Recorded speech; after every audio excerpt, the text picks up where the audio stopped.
If you're a highly competent, high capacity woman who really wants your husband to step up, lead, do more, shoulder more responsibility, be more decisive, be more in the know, this video is for you, boo-boo. Okay, I just had the most interesting conversation with a customer service person, and is a complete mirror to what is going on in your relationship right now. Her exact words to me were, I would never be able to let that go because I'm too much of a control freak and I would want to have tabs on that. Now, let me give you the context. I am going through an extensive fraud scam issue. This is why I'm looking toe up from the floor up. It's been 3 days of nonstop BS, okay?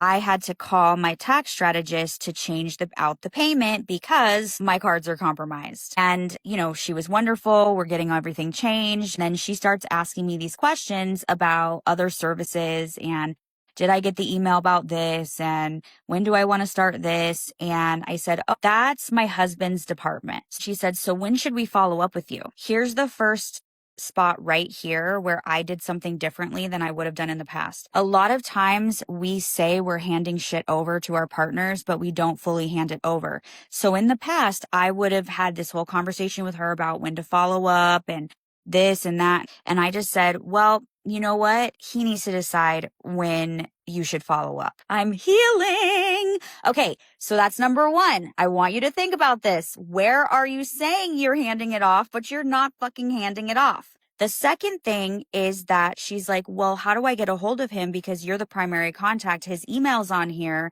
but he doesn't get the emails. And I had no idea about that. And it just fell through the cracks. And the reason I'm sharing this with you is because I shared something a while back that finances and money and taxes and bills are one of the big things for me. I've really been working on releasing the grip on and really inviting him into partnership on, and not just inviting, but like actually allowing. Everything's permission based, my love. There was a post where I shared why that's been such a challenge for me and the steps I'm doing to change those things. I'll link it to this reel. So we've been transitioning him over to taking over more of the bills, to being more in the, monthly and weekly payments, to be more in the taxes and handling these types of things. So I said, let's just change it right now. She got really quiet and she's like, okay, so that means you're not going to get the emails, right? And I said, yeah.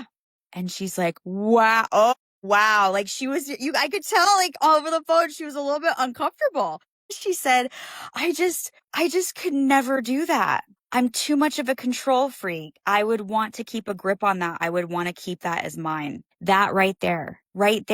You feel burdened. You want him to take shit over. You want him to just handle tasks, but you want to be holding on to it still. Maybe it's not the finances. Maybe it's something else, but this is a beautiful example of somebody saying out loud that they have to be in control of something to feel okay. If you have to be in control of certain things to feel okay, it's going to be very hard for your partner to step up and take risks and figure it out, because he might not do it how you do it. He might make mistakes in the process. And if he feels like there's only one right way because he doesn't want to upset you or disappoint you, then it's going to be hard for him to grow in that area because there's so much rigidity there, right? So does it make me feel slightly uncomfortable that he's going to get the emails and I won't? Absolutely. That's the risk, right? That's the risk of telling him I trust him to figure certain things out. And here's the even more interesting thing she said to me.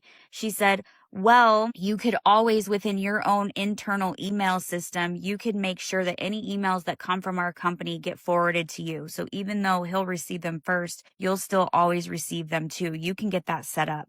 That's how uncomfortable she was with the idea of me letting go of being a part of that communication process. She wanted to make sure I knew I could still have a way to get the emails. Now, maybe she was just having good customer service, but I really think it had to do with how she feels about these things. And I said to her, look, My whole mission is built on helping women to let go of the things that they don't need to handle and to invite their husbands into more leadership and initiative.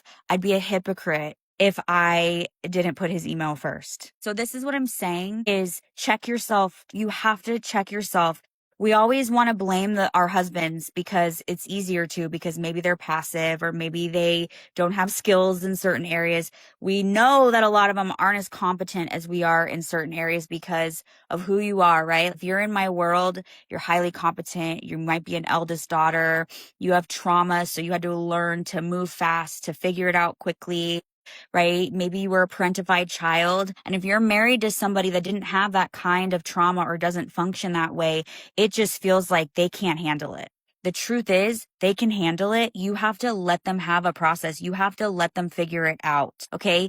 You have to let them learn. You have to let them take risks. And this is where your work lies. This has nothing to do with your partner. It has everything to do with your wiring and your programming. So this is where I challenge you to do your work and to be honest with yourself about where are you still gripping for control where you don't have to? Where are you making it that there's only one right way to do it? Where do you label any mistake as a failure or incompetence? Where do you lack grace for your partner as just being a fucking human being? Because all those things that you do towards him, you do towards yourself. But the difference between you and him is you trust yourself more to not make the same mistake next time. It's a problem. It's a problem if you want to be taken care of, if you want to be met with leadership, devotion, love, pursuit, to feel cherished. You can't, that kind of shit blocks that shit. You're blocking what you want by not addressing this issue. Okay. So my love, clean up your side of the street. If you need help with that, I got you, boo boo. I'm walking alongside you. I want to hear your thoughts. I want to know what about this resonated or what challenged you.